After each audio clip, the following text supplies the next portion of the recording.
मैं व्हाट्सएप पे और फेसबुक पे देखता हूं कि शियाओं को छोड़िए आप, हिंदू जा रहे हैं, ईसाई जा रहे हैं और दूसरे कौम के लोग जा रहे हैं।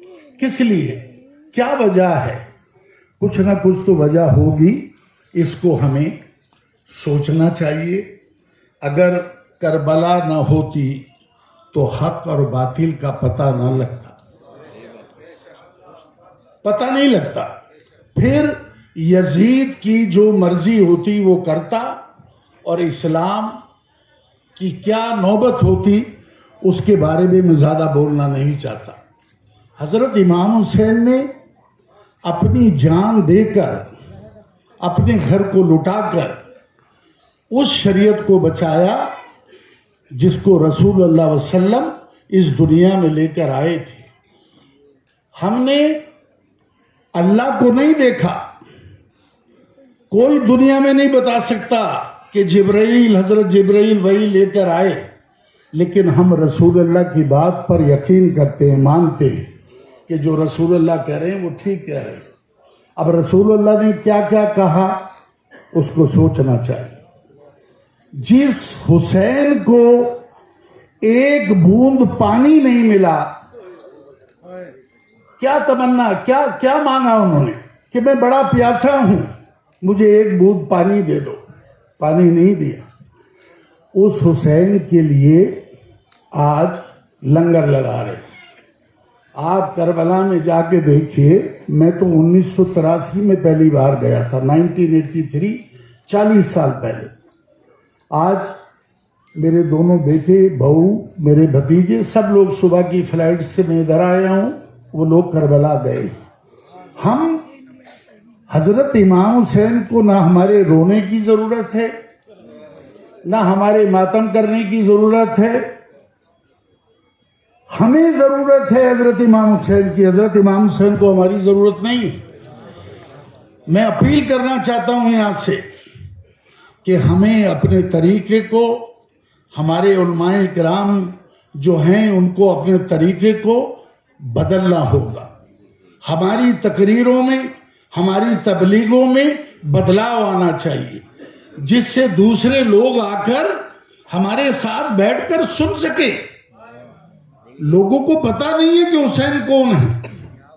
मैं एमएलए बना, मैं आपके सामने एक मिसाल हूं सुन्नी शिया की। मेरी कॉन्स्टिट्यूंसी में 3000 शिया हैं, बाकी सब सुन्नी हैं। उसमें देवबंदी भी हैं, बरेलवी भी हैं, वहाबी भी हैं, जमात वाले भी हैं। सब ने मुझे वोट दिया, 2 बार में जीत कर आया। किस वजह से? इस वजह से कि हमने अपने तरीके, जब हम मजलिस में जाते थे उनको भी साथ लेके जाते थे, चलो, तो हमें बोलते थे कि हसन भाई मजलिस ये होती है मजलिस। मैंने कहा हाँ, कि हमें तो बताया जाता कि गालियां दी जाती। ये मैं आपको हकीकत बता रहा हूं, गालियां दी जाती। जब तक आप बताएंगे नहीं, और माफ कीजिएगा शायद बुरा लगे, लेकिन मैं कहना चाहता हूं कि हमारे उलमाए किराम का तरीका भी बदलना चाहिए।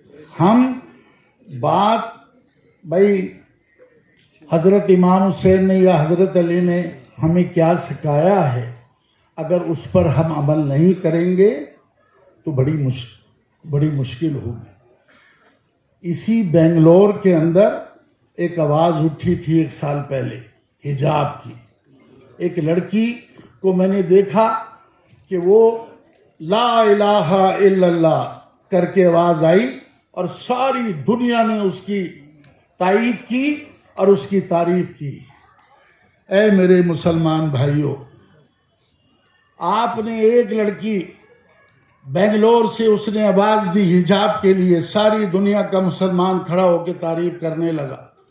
ऐ मेरे मुसलमान भाइयों, यह वो ही करबला है कि जहां रसूल की नवासियों की चादरें छीनी गई और उन्होंने अपने चेहरों को बालों से ढका। उसको भी हमें याद करना चाहिए। करबला हमें मैसेज देती है, हमें कुछ सीखने के लिए देती है। लोग वहां पैदल ऐसे नहीं जा रहे हैं, माँ बाप दादा को लोग भूल जाते हैं 15 दिन में, 20 दिन में, 1 साल में, 1.5 साल में। लेकिन वो कौन सी ऐसी कशिश है कि 14 साल से मुसलमान रो रहा है, 1400 साल से। सिर्फ शिया नहीं रो रहा। मैं सुनील दत्त जी जो फिल्म एक्टर थे, मेरी उनसे बात होती थी कि हसन भाई आप क्या मानते हो हजरत इमाम हुसैन को? मैं हुसैनी पंडित हूं, मैं आपसे ज्यादा मानता हूं। ये आचार्य जी बैठे हमारी बराबर में, और आपके सामने फारूक अब्दुल्ला साहब बैठे हैं, उनके बारे में भी मैं बताना चाहता हूं।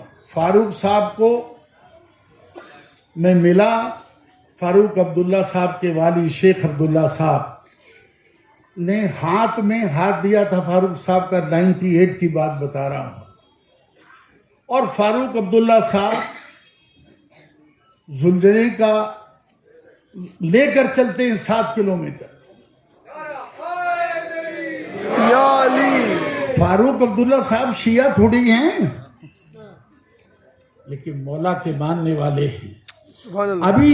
अभी इसी मुहर्रम के अंदर आप देखिएगा पूरे फेसबुक के अंदर लब्बैक या हुसैन भी बोल रहे हैं, लब्बैक या अली भी बोल रहे हैं, और साथ साथ चल रहे हैं। इस एज में 85 साल की उम्र में पैदे चल रहे हैं और कह रहे हैं कि ये मौला का करम है जो मैं इस मंजिल तक पहुंचा हूं। एक कोई छोटी मोटी शख्सियत नहीं बैठी है आपके सामने।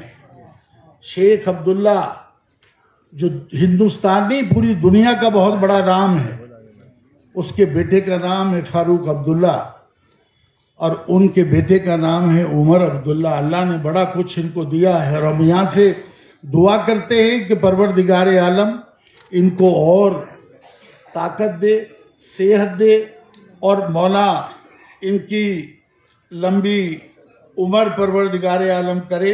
मैं ज़्यादा कुछ ना बोलते हुए आखिर में आपको, क्योंकि मेरे बाद आचार्य साहब और उसके बाद फारूक साहब आपके साथ में बोलेंगे, एक छोटा सा शेर है जो किसी ने मुझे लिख कर दिया कि हसन भाई ये ज़रूर पढ़ना। अजब मजाक था इस्लाम की तकदीर के साथ, अजब मजाक था इस्लाम की तकदीर के साथ, काटा हुसैन का सर नारे तकबीर के साथ। दोस्तों ये सब कुछ हुआ है।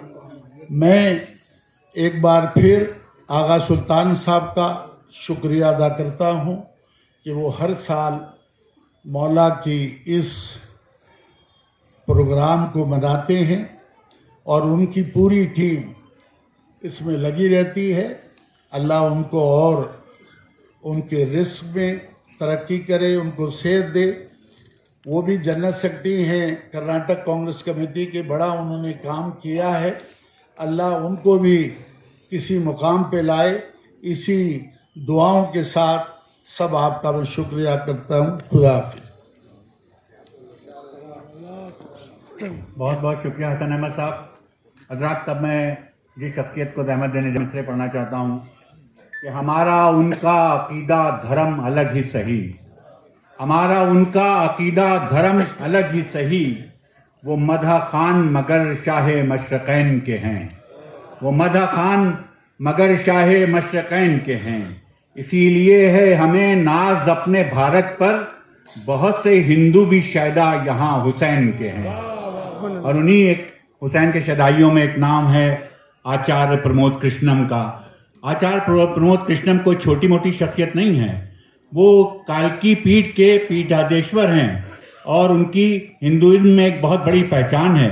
लेकिन उनका जो पूरा किरदार है, जो उनकी पर्सनैलिटी है, उसमें सेकुलरिज्म भरा है, उसमें इंसानों से मोहब्बत भरी है और यही खुशबू उनको सबसे अलग बनाती है। वो हालांकि कांग्रेस के लीडर भी हैं, लेकिन उनको इसलिए अलग एक तरजीह दी जाती है कि वो इंसानों से मोहब्बत करते हैं, इंसानियत की बात करते हैं। आप हजरात एक बुलंद नारे तकबीर के साथ, नारे सलवात के साथ उनका खैर मकदम कीजिए।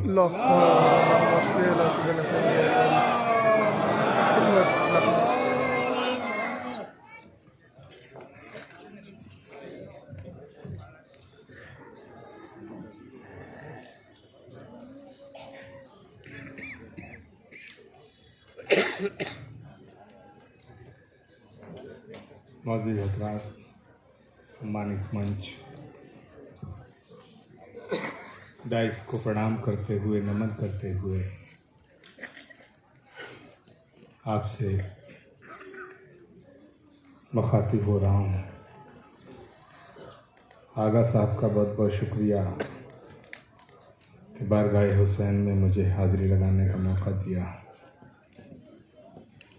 जो बाद में बोलता है उसकी बड़ी मुसीबत होती है।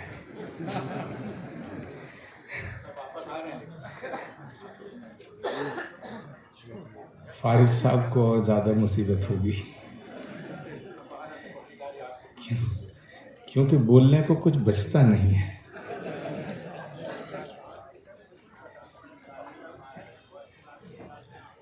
शुक्रिया।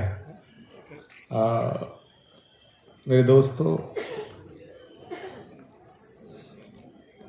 लेकिन एक बात और भी सच है कि हज़रत इमाम हुसैन अलैहिस्सलाम का मर्तबा इतना बड़ा है कि उन पर जितना कहा गया है वो कम था, जितना कहा जा रहा है वो कम है, और जितना कहा जाएगा वो भी कम है। सुभान अल्लाह, क्या बात है, बहुत खूब। मुझे और हसन अहमद साहब को कल आना था। हमारी कल शाम की फ़्लाइट की टिकट्स थी। फिर फ़ारूक अब्दुल्ला साहब से बात होने के बाद पता चला कि भाई उनकी कुछ मसरूफियात हैं, तो 27 की सुबह सुबह चलना है। अब दिल्ली से 150-200 किलोमीटर हमारा आश्रम कल की धाम, और सुबह की फ़्लाइट करा दिया आगा सुल्तान साहब सना। तो कल आते तो यहाँ थोड़ा आराम कर लेते, आधी रात को चले, दिल्ली पहुँचे, सुबह की फ़्लाइट ली, हज़ारों किलोमीटर दूर चल करके यहाँ पहुँच करके जो भी मैंने सुना है वो अपनी जगह मुकम्मल है। एक बार मन में आया कि आगा सुल्तान साहब को फ़ोन करके माजरत कर लूँ, माफ़ी मांग लूँ। फिर ख्याल आया कि जन्नत के सरदार तो हुसैन है।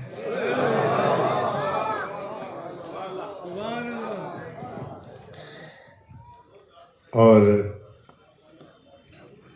मैं आशिक़े हुसैन हूँ, और वो अपने चाहने वालों के साथ नाइंसाफ़ी नहीं होने देते। तो कहीं ऐसा ना हो कि जगह रिजर्व हो चुकी हो और वो खाली हो जाए, तो हाज़िरी लगाना ज़रूरी है। खैर, मैं अपनी बात शुरू करता हूँ।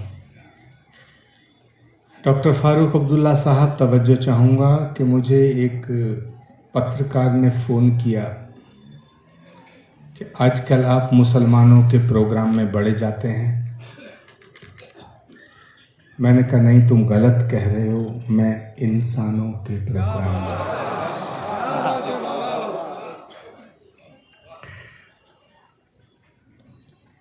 हज़रत इमाम हुसैन अलैहिस्सलाम की कुर्बानियाँ, उनका मर्तबा, बहुत कुछ कहा गया है, और हमेशा जब तक ये दुनिया रहेगी कहा जाता रहेगा।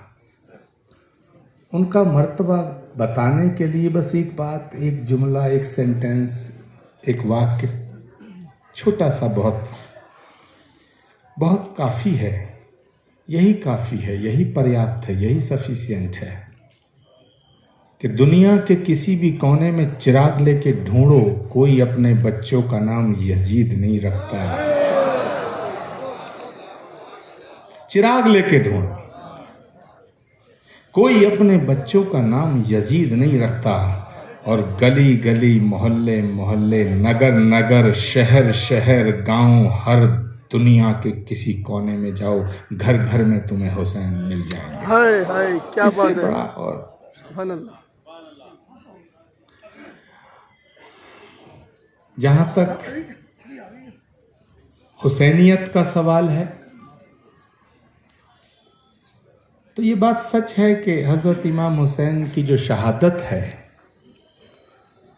वो कोई उनकी निजी लड़ाई नहीं थी। मुझसे पहले भी इनकम टैक्स कमिश्नर साहब ने इसका जिक्र किया। मैं भी इस बात को बहुत गौर से समझने की कोशिश करता हूं कि यदि उनकी जाती लड़ाई होती तो ये कहते कि मैं तेरी बैत नहीं करूंगा, मैं बैत नहीं करूंगा। उन्होंने कहा मेरे जैसा तेरे जैसे की बैत नहीं कर सकता। इसका मतलब है कि ये लड़ाई जाती नहीं है, ये निजी लड़ाई नहीं है, ये उनका अपना कोई मकसद नहीं था, ये सत्ता की लड़ाई नहीं थी, ये सच और हक की लड़ाई थी। तो फिर सच और हक की जब लड़ाई की बात आती है, ये ख्यालात का मामला है, ये आइडियोलॉजी का मामला है। और आइडियोलॉजी का मामला ना होता तो कल की पीठ का पीठाधीश्वर आचार्य प्रमोद कृष्ण मियाँ इमाम हुसैन की इस बारगाह में हाजिरी लगाने क्यों होता। डॉक्टर फारूक अब्दुल्ला साहब बहुत बड़ी शख्सियत है, इसमें कोई शक नहीं है। लेकिन 2-3 बातें कह के मैं अपनी बात को तमाम करूंगा कि हम सब हुसैन के चाहने वाले हैं, इसमें कोई शक नहीं है। सारी दुनिया हुसैनियत को मानती है। लेकिन जो मंजर नजर आ रहा है, जो हालात नजर आ रहे हैं, वो और दिन पर दिन खराब होते जा रहे हैं, डे बाय डे खराब होते जा रहे हैं। तो आखिर ऐसी क्या चूक हो रही है, क्या भूल हो रही है? कहीं बताने में भूल हो रही है, कहीं समझाने में भूल हो रही है, या समझने में भूल हो रही है? मुझे एक बात बड़ी तकलीफ के साथ कहनी पड़ती है कि जो राम का नाम लेकर के किसी का गला काटता है, मैं उसे हिंदू नहीं मान सकता। और मैं ये बात बड़े साफ तौर से कह रहा हूं, चुपके नहीं कहना चाहता हूं। जो मर्यादा पुरुषोत्तम भगवान श्री राम का नाम लेकर किसी के घर के चिराग को बुझाता है, वो हिंदू नहीं हो सकता है। और जो नाराए तकबीर अल्लाहु अकबर का नाम लेकर किसी के गले को काटता है, वो मुसलमान नहीं हो सकता। जो इस्लाम किसी के दिल को दुखाने की इजाजत नहीं देता है, वो इस्लाम किसी के घर के चिराग को बुझाने की इजाजत कैसे दे सकता है? जो इस्लाम बड़ी कश्मकश में हूं, बड़ी उलझन में हूं, और आपसे भी अपने दिल की बात शेयर करना चाहता हूं। गलती हुई है, भूल हुई है, सबसे बड़ी भूल हुई। वो क्या है? जहां तक मैं समझता हूं, आप सब दानिश्वर लोग यहां तशरीफ फरमा है, मैं ऐसा मानता हूं कि अगर किसी शायर को समझना है तो उस शायर का टेलीफोन नंबर लेने की जरूरत नहीं है, उससे बात करने की जरूरत नहीं है, उसकी शायरी को समझने की कोशिश शुरू कर दो, शायर तक पहुंच जाओगे। किसी चित्रकार को अगर समझना है तो उसके चित्रों से मोहब्बत करना शुरू कर दो, चित्रकार तक पहुंच जाओगे। किसी बागवान के करीब जाना चाहते हो तो उसे ढूंढने की जरूरत नहीं है, उसकी बगिया के फूलों से मोहब्बत करना शुरू कर दो, बागवान तक पहुंच जाओगे। मेरे दोस्तों, अल्लाह किसी ने नहीं देखा, परमात्मा किसी ने नहीं देखा, लेकिन अगर अल्लाह को समझना चाहते हो, वहां तक पहुंचना चाहते हो, तो तुम्हें अल्लाह के नबी रसूल पाक से मोहब्बत करनी पड़ेगी। और अगर रसूल पाक नबी सल्लल्लाहु अलैहि वसल्लम तक जाना चाहते हो तो कोई रास्ता नहीं है, तुम्हें अबू तालिब के घर से गुजरना पड़ेगा। अब सवाल उठता है, और सवाल के साथ साथ एक दर्द भी है, एक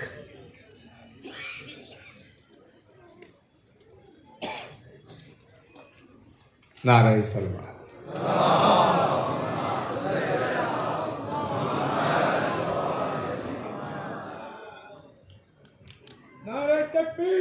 अल्लाहु अकबर या रसूलुल्लाह।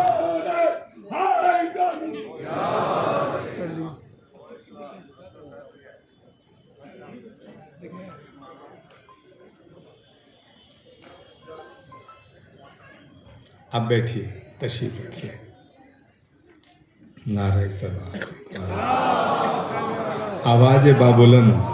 अल्लाहुम्मा सल्ली अला सय्यिदिना मुहम्मद व अला आलि सय्यिदिना मुहम्मद। या अली। अगर आपको नबी तक पहुंचना है तो अबू तालिब के घर से गुजरना पड़ेगा। और ये मैं नहीं कह रहा, सुभान अल्लाह। ये खुद आपने फरमाया है कि अगर मैं शहर हूं तो अली मेरा दरवाजा है। हाय हाय। अब सवाल उठता है कि जो पैगंबर ने आहिस्ता से कहा वो तुम्हें याद रहा, लेकिन जो गदीर के मैदान में चिल्ला करके कहा वो तुम भूल गए। ये सवाल उठता है, ये सवाल उठता है। अगर हम ये सोचते हैं कि हम ये सब अच्छी अच्छी बातें जलसों में कहेंगे, मंचों पर कहेंगे, एक दूसरे की तारीफ करेंगे, एक दूसरे से मोहब्बत करने की बात करेंगे, तो कौमी यकजहती हो जाएगी। शमसी साहब बहुत दानिश्वर इंसान हैं, कई मरतबा इनसे मेरी बात हुई है। मैं एक बात यहां भी बेंगलोर की सरजमी पे कह के जाऊंगा कि मोहब्बत की बात करना अलग बात है, मोहब्बत करना अलग बात है। मोहब्बत की बात मेरे दोस्त तो वो भी कर रहे हैं जो नफरत का जहर फैला रहे हैं। आज तक मुझे कोई ऐसा शख्स नहीं मिला जो ये कहता हो कि मैं नफरत की बात कर रहा हूं। सब यही कहते हैं। दुनिया के किसी भी कोने में चले जाओ, किसी भी धर्म के, किसी भी धर्म ग्रंथ के की किताब के किसी भी पन्ने में कोई लाइन ये नहीं लिखी है कि नफरत करना धर्म है। सब यही कहते हैं मोहब्बत का नाम धर्म है, खिदमत का नाम धर्म है, सेवा का नाम धर्म है। फिर ये नफरत फैल कैसे रही है? हमारा शास्त्र कहता है अयम निजय परोवेति गणना लघु चेत साम उदार चरितनांतु वसुधैव कुटुंबकम, यानी पूरी वसुधा एक परिवार है। तो अगर पूरी वसुधा, पूरी सृष्टि एक परिवार है तो फिर फारूक अब्दुल्ला, आगा सुल्तान, हसन अहमद उस परिवार का हिस्सा है। कुरान के हवाले से कहा जाए, इस्लाम के हवाले से कहा जाए, अल खल्क अयालुल्लाह, तमाम मखलूक अल्लाह का कुनबा है। अगर तमाम मखलूक अल्लाह का कुनबा है तो आचार्य प्रमोद कृष्णम उस कुनबे का हिस्सा है। लेकिन ये बात हमें माशरे में कहनी होगी। हम क्या गलती कर रहे हैं? हम गलती क्या करते हैं कि हम महफिल में, जलसे में, प्रोग्राम में, मंच पर मोहब्बत की बातें करते हैं। अगर वाकई कौमी यकजहती हमें लानी है तो जो बात हसन अहमद साहब कह रहे थे, मैं उनका समर्थन करता हूं कि बाहें भी खुली रखनी पड़ेंगी, जहन भी खुला रखना पड़ेगा और दिल का दरवाजा भी बड़ा करना पड़ेगा, तब कौमी यकजहती आएगी। और मुझे पक्का यकीन है कि ये वो देश है कि जहां से नगमे गाए जाया करते थे, है प्रीत जहां की रीत सदा मैं गीत वहां के गाता हूं, भारत का रहने वाला हूं, भारत की बात सुनता हूं। जिस देश की धरती से वसुधैव कुटुंबकम का सूत्र निकला, विश्व बंधुत्व की बात निकलती है, भारत में प्रीत के नगमे, प्रीत को रीत माना गया है, वहां आपसी मतभेद दीन के नाम पे, धर्म के नाम पे, ये हो क्या रहा है? यहाँ डीके शिव कुमार जी भी तशरीफ ला चुके हैं। मैं सब सियासत करने वाले सभी लोगों से कहना चाहता हूं, सियासत बुरी नहीं है। अगर सियासत बुरी है, राजनीति बुरी है, पॉलिटिक्स बुरी है, तो फिर देश कैसे चलेगा? देश तो सियासत से चलता है। लेकिन हां, तोड़ने की सियासत बुरी है, जोड़ने की सियासत अच्छी है। हमें जोड़ने की सियासत करनी है। आप उनके चाहने वाले हैं जिनको सलाम करने के लिए पेड़ झुक जाया करते थे। आप उनके चाहने वाले हैं जो उनके ऊपर खुद पर गंदगी फेंकने वालों का भी हालचाल जानने उनके घर चले जाया करते थे। तो सवाल इस मजलिस से, इस मंच से पूरे देश को और पूरी दुनिया को एक मैसेज जाना चाहिए कि लड़ाई धर्म की नहीं है, लड़ाई दीन की नहीं है। अगर लड़ाई धर्म की होती तो 5000 साल पहले महाभारत हुआ, कितनी जानें, खून की नदियां बह गईं, लेकिन न मारने वाला मुसलमान था न मरने वाला मुसलमान था। और जंगे करबला में जैसा कि हसन अहमद साहब ने कहा, कोई हिंदू नहीं था। मगर मेरे दोस्तों, जालिम का नाम मिट गया तारीख से, मगर जालिम का नाम मिट गया तारीख से, मगर वो याद रह गए जिन्हें पानी नहीं मिला। अल्लाहु अकबर, अल्लाहु अकबर। आज दुनिया के कोने कोने में हुसैन डे मनाया जाता है। हजरत इमाम हुसैन अलैहिस्सलाम की याद में लोग रोते हैं। नामे हुसैन लेते ही आंसू निकल पड़े। फारूक अब्दुल्ला साहब, नामे हुसैन लेते ही आंसू निकल पड़े। पानी को अब भी कितना प्यार है हुसैन से। तो मेरे दोस्तों, अब भी हुसैन से मैं, क्योंकि अभी डॉक्टर फारूक अब्दुल्ला साहब को बोलना है, DK शिव कुमार जी को बोलना है, बस थोड़ा सा वक्त और लूंगा। मुझे लगता है कि जैसे सूरज को कोई आफताब कह दे, इंग्लिश में सन कह दे, हिंदी में सूर्य कह दे, भास्कर कह दे, दिनकर कह दे, रवि कह दे,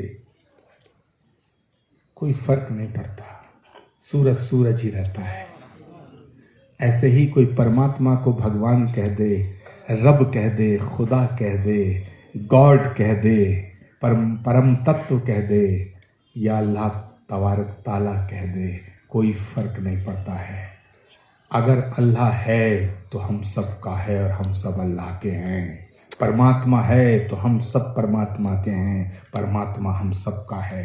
ऐसा नहीं हो सकता है कि परमात्मा सिर्फ हिंदुओं का हो और मुसलमानों का ना हो, और ऐसा भी नहीं हो सकता है कि अल्लाह सिर्फ मुसलमानों का हो, हिंदुओं का ना हो। इसीलिए पैगंबर इस्लाम को रहमतुल मुसलमीन नहीं कहा गया। अगर वो सिर्फ मुसलमानों के होते तो रहमतुल मुसलमीन कहा जाता, उन्हें रहमतुल आलमीन कहा गया। इसलिए मैं डंके की चोट पे कहना चाहता हूँ कि रहमतुल आलमीन कहने का मतलब है कि वो जितना आपके हैं उतना हमारे हैं। मौलाए कायनात को मौलाए मुसलमीन नहीं कहा गया, मौलाए कायनात। हाय हाय, सुभान अल्लाह, क्या बात है। हजरत इमाम हुसैन जितना आपके हैं उतना हमारे हैं। कहकर के यूं तेरा मेरा उसको न बांटिए, कहकर के यूं तेरा मेरा उसको न बांटिए, हम हैं सभी हुसैन के, हमारा हुसैन का। लब्बैक क्या हुसैन, लब्बैक क्या हुसैन, नारे हैदरी। कहकर के यूं तेरा मेरा उसको न बांटिए, हम हैं सभी हुसैन के, हमारा हुसैन है। हर आंख का चमकता हुआ तारा हुसैन है, हर आंख का चमकता हुआ तारा हुसैन है। अरमां है वो रसूल का प्यारा हुसैन है, अरमां है वो रसूल का प्यारा हुसैन है। जी चाहता है करबला की मिट्टी को चूम लूं, जी चाहता है करबला की मिट्टी को चूम लूं, हर सिमत हर जगह दुलारा हुसैन। हाय हाय, सुभान अल्लाह, सुभान अल्लाह। तो मेरे दोस्तों, हम सब शुक्रगुजार हैं आगा सुल्तान साहब का कि जिन्होंने हमें ये मौका दिया कि हम उनकी बारगाह में अपनी हाज़िरी लगा पाए।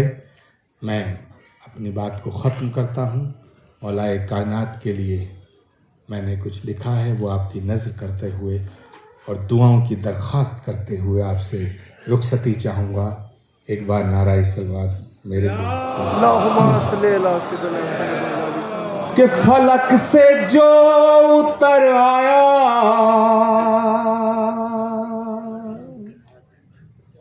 ज़मीं का वो सितारा है। और ये मौला की शान में आचार्य प्रमोद कृष्णम पढ़ रहा है। अगर शमसी साहब पढ़ें तो कोई बड़ी बात नहीं है, फारूक साहब पढ़ें तो कोई बड़ी बात नहीं है, हसन अहमद और आगा सुल्तान साहब पढ़ें तो भी कोई बड़ी बात नहीं है। कि कल की पीठ का पीठाधीश्वर आचार्य प्रमोद कृष्णम पढ़ रहा है कि फलक से जो उतर आया ज़मीं का वो सितारा है, जिसे समझा नहीं कोई खुदा का वो इशारा है। और मेरी आवाज जहां तक जाए, जिन दिलों को छुए, मुझे दुआओं से नवाजना कि जिसे समझा नहीं कोई खुदा का वो इशारा है। नबी नूरे खुदा है तो अली नूरे नबी समझो, नबी नूरे खुदा है तो अली नूरे नबी समझो। न इससे कम गवारा था न इससे कम गवारा है, न इससे कम गवारा था न इससे कम गवारा है। और समंदर दर्द का अंदर मगर मैं पी नहीं सकता, समंदर दर्द का अंदर मगर मैं पी नहीं सकता। लगे हो लाख पहरे पर लबों को सी नहीं सकता, लगे हो लाख पहरे पर लबों को सी नहीं सकता। अली वालो अली के इश्क की ये दास्तां सुन लो,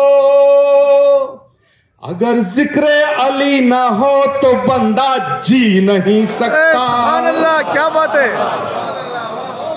बहुत बहुत शुक्रिया, दुआओं में याद रखिएगा।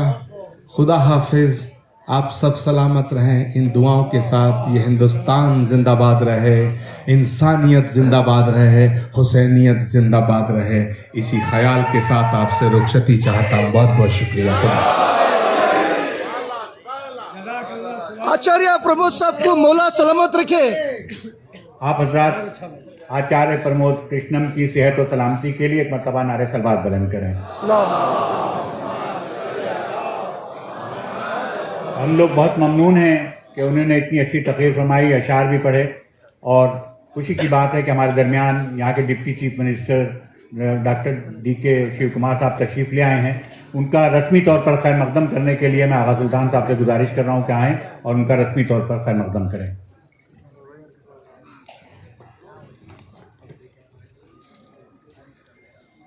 अस्सलाम वालेकुम। आप सबका मैं शुक्रगुजार हूँ क्योंकि आप यहाँ पे 3 बजे से बैठे हैं इधर। That goes to show your patience and the quality of the people, the gathering we have. I really salute you for this. On this 31st annual Hussain Day, मैं आज आपके सामने खड़ा हुआ हूँ और डॉक्टर फारूक अब्दुल्ला साहब 4:30 बजे से बैठे हैं। उतनी उम्र में भी जो वो बैठे हैं, हम सब उनके लिए दुआ करेंगे सेहत तंदुरुस्ती के लिए। अब हमारे साथ अभी अभी आए हैं श्री DK शिव कुमार जी।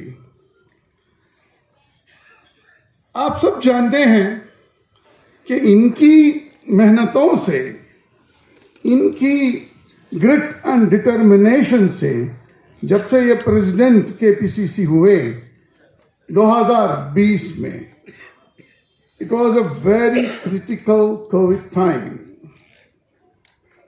मैं खुद विटनेस हूँ। उस ऑफिस में सिर्फ 15 या 20 लोग काम करते थे क्योंकि कर्फ्यू था और हर इंसान जान की खौफ में था।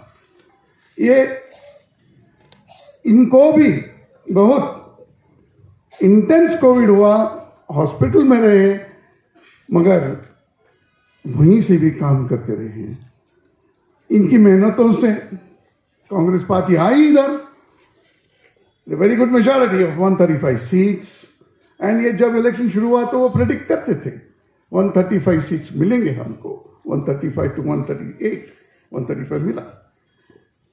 डिप्टी चीफ मिनिस्टर बने और प्रेसिडेंट केपीसीसी भी संभाल रहे हैं, क्योंकि उनको कहा गया है कि लोकसभा में भी 24 सीट यहां से आना है। हम दुआ करेंगे उनको, इनकी मेहनत कामयाब हुए। Sir, I am very thankful to you despite your busy schedule. ये आउट ऑफ स्टेशन गए थे, फिर भी इनका कमिटमेंट जो है, he said he will come and he has come. On behalf of all of us, I welcome you here, sir. In this Hussain Day, we do not clap and we do not give any bouquet. For that, you will excuse us. And I'm sure you will give a piece of advice which will stay with us, stay in our minds forever. On behalf of all of us, sir, I thank you very much for coming.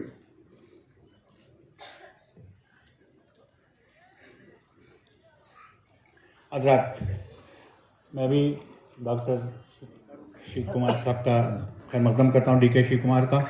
और अब बहुत देर से आप तशरीफ फरमा है एक ऐसे शख्सियत को सुनने के लिए। जनाब फारूक अब्दुल्ला साहब तशरीफ में, उनको किसी तारुफ के मोहताज नहीं है और इतनी देर से वो तशरीफ फरमा है। उनके लिए आप तमाम हज़रात की तरफ से हम शुक्रिया अदा करते हैं कि उन्होंने इतनी देर तक यहाँ क़याम किया। अब वो हमारे सामने आ रहे हैं और उम्मीद है कि आप उनके कलाम, उनकी तकरीर से महजूज होंगे। एक नारे सलवात बुलंद करें उनके लिए।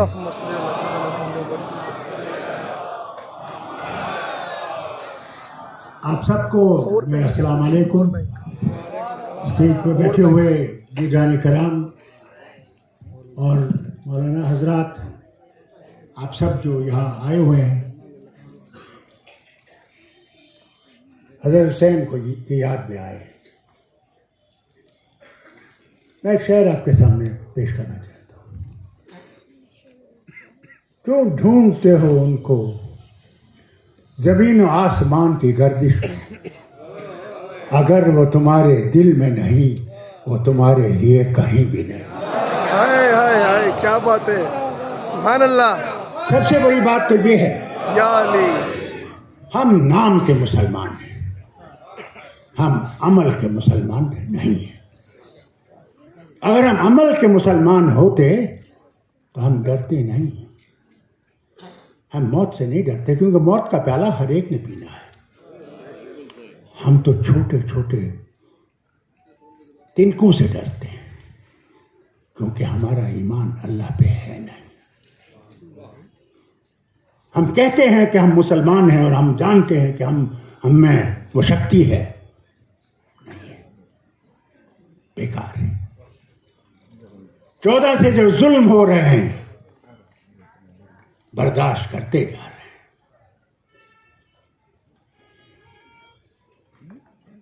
और उफ तक भी नहीं करते, जुल्म होता जा रहा है, होता जा रहा है, और खामोशी से हम अपने ऐश आयाशी में डूबे हुए हैं।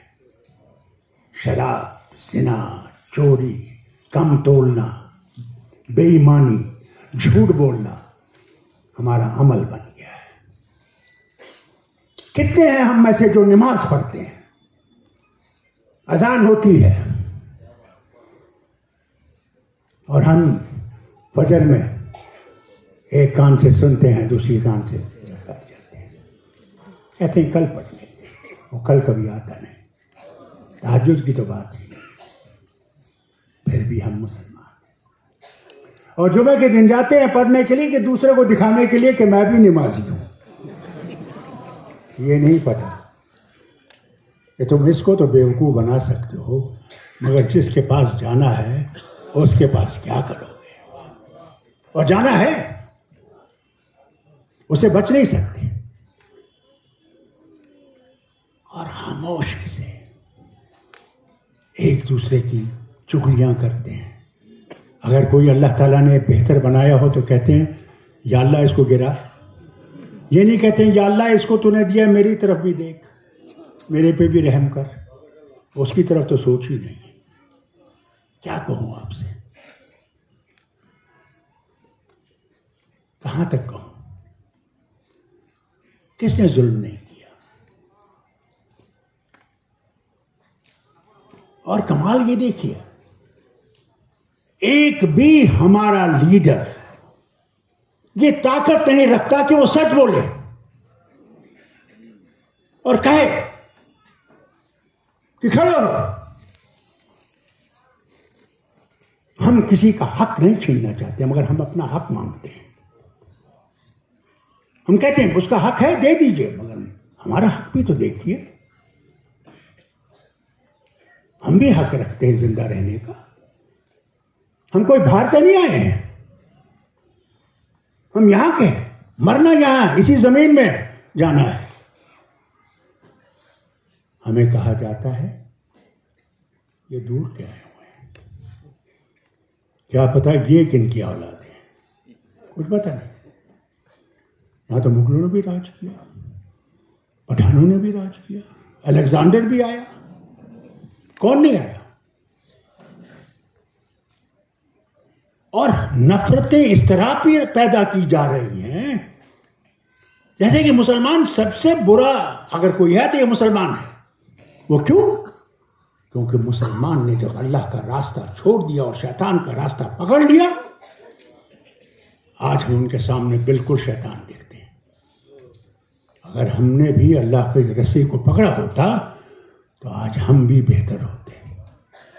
आज हम भी कहते कि नहीं। देखिए मुसलमान मुल्कों का हाल देखिए, हमारे पड़ोसी का हाल देखिए, अफगानिस्तान का हाल देखिए, उसके आगे चलिए और देखते जाइए क्या है मुसलमानों का हाल। एक दफा मैं दोहा गया, एक कॉन्फ्रेंस थी, और वहां बड़े बड़े नेता आए थे, सदर आए थे कई मुल्कों के, और इजराइल की पहली दफा एक मिनिस्टर आई थी अरब जमीन के ऊपर। और वहां पे जब ये एक अंग्रेज जो आया था उससे तो गुजारिश की कि देखिए जो आपके पास इतना पैसा है वो हमारे पास रखिए, हम आपको इससे सब बहुत फायदा देंगे। जब मेरा वक्त आया मैंने कहा मुझे ये बताइए ये जो पैसा आपके पास आया है ये किसने दिया? अगर उस अल्लाह ने आपकी जमीन पे ये चीज रखी तो क्या सिर्फ आपके लिए रखी या इसके लिए रखी कि ये आपको दी है, ये आप दूसरों तक भी पहुंचाइए, जो आपसे गरीब हैं, पसमानदा हैं, उनको उठाइए। मैंने कहा मैं यहां आपका पैसा लेने नहीं आया हूं, मैं ये कहने वाला नहीं हूं कि हिंदुस्तान के बैंक में रखी, नहीं। मैंने कहा ये पैसे को इंसानियत के इस्तेमाल कीजिए, इंसान को पढ़ाने के लिए कीजिए, इंसान की सेहत के लिए कीजिए, कि वो अल्लाह के सामने आपके लिए दुआ करे कि अल्लाह तूने जो इसको दिया है उसने मुझ तक पहुंचाया। मैं अपने दोस्तों से कहता हूं तुम जब मेरे घर में खाना खाते हो ये मैं खिलाने वाला नहीं हूं, खिलाने वाला वो है, मुझे तौफीक दिया कि मैं तुम्हारे सामने ला रहा हूं। हम तो समझते हैं हम खिलाने, हमने मस्जिद बना दी, मैंने मस्जिद बनाई, तुम कौन है मस्जिद बनाने वाले? अगर अल्लाह ने तुम्हें तौफीक नहीं दी होती तुम ये मस्जिद बना नहीं सकते थे, तुम इसका पाया एक नहीं बना सकते थे। ये हमारी कमजोरी है, हम मुसलमानों की कमजोरी है। कितने हैं जो कुरान करीम पढ़ते हैं, उसके माने समझते हैं। मैं एक दफा अपनी रियासत के एक हिस्से में, पुंछ बिल्कुल पाकिस्तान के बॉर्डर के साथ लगता है, वहाँ एक बहुत बड़ा दीनी स्कूल है और एक बच्चे को खड़ा कर दिया गया, वो किरत करे, बहुत खूबसूरत किरत। मैंने बच्चे से पूछा जो अभी तुमने पढ़ा बयान किया उसके माने बताओ। बच्चा कुछ नहीं जानता था, माने बिल्कुल नहीं जानता था। तो मैंने उनके प्रिंसिपल साहब से कहा मैंने क्या पढ़ा? अगर कुरान रटना है मगर उसकी माने नहीं समझना तो कल ये बच्चा जो है ये क्या जानेगा कि उसने पढ़ा क्या है, इसका मतलब क्या है और मुझे करना क्या है। ये हालत है। एक किस्सा सुनाऊं आपको। एक गांव था, वहां एक घर था, आबाद घर था, और मुसलमानों का एक बहुत बड़ा दिन था। तो उन्होंने इस मौलाना को घर बुलाया कि आज घर इसको खाना खिलाए। बेगम से कहा, घर वाले ने, सरताज ने कहा कि आज मौलाना साहब को घर पे बुलाते हैं। तो बेगम के पास कुछ पैसे थे, उन्होंने दरवाजे के पास एक वो था जिसपे उसने रख दिए थे, दरवाजे के पास। मौलाना आए, खाना खाया, खाना खा के चले गए। तो बेगम ने देखा वो पैसे गायब हो गए। उन्होंने कहा कमाल है, मौलाना साहब हमारे पैसे ले गए। साल गुजर गया तो अच्छा कहा फिर से बुला लेते हैं। मौलाना साहब को जब बुलाया तो मौलाना साहब बैठे, पानी वानी पिया, तो पूछने लगे, बेगम साहब ने पूछा, मौलाना जब आप पिछली दफ़ा आए थे तो आपने कुछ यहाँ पैसे तो नहीं देखे? उसने वही साहब मैंने देखे, क्योंकि दरवाजे के पास थे, मैं घबरा गया कि हवा आएगी, बिखर जाएंगे, चले जाएंगे, दरवाजे से बाहर ना चले जाएं, तो मैंने ये कुरान करीम में रख दिए जो वहाँ पे रखा हुआ है। तब बेगम ने कुरान करीम खोला, वो रुपये उसी में पड़े थे। तो मौलाना कहते हैं, एक साल आपने इसका एक वर्क भी नहीं खोला है। ये हाल है हमारा। कुरान तो रखा हुआ है, जाए नमाज रखी हुई है, तस्बीह रखी हुई है, मगर इस्तेमाल नहीं हो रही। इस्तेमाल, ये है हमारा हाल। इसीलिए अगर हम आज तबाही के धाने पे हैं, क्योंकि हमारा अमल सही नहीं है, हमारा ईमान सही नहीं है, हम उससे बहुत दूर हैं। अगर आपने, और हर कौम को ये लगे कि हम उनके साथी हैं, हम उनसे नफरत नहीं करते, आहिस्ता आहिस्ता आप देखेंगे तब्दीली आएगी, इंशाअल्लाह आएगी। जो आज हमारे खिलाफ बोलते हैं, वो भी जब हमारी अमल ठीक होगी, वो भी समझ जाएंगे कि हम सही थे और हम सही लोग हैं। अल्लाह करे कि वो दिन आए, ये नफरत के बादल जो हैं ये छट जाए। कोई धर्म बुरा नहीं है, इंसान बुरा है। इंसान, धर्म कोई बुरा नहीं, कोई ये नहीं सिखाता कि बुराई करो।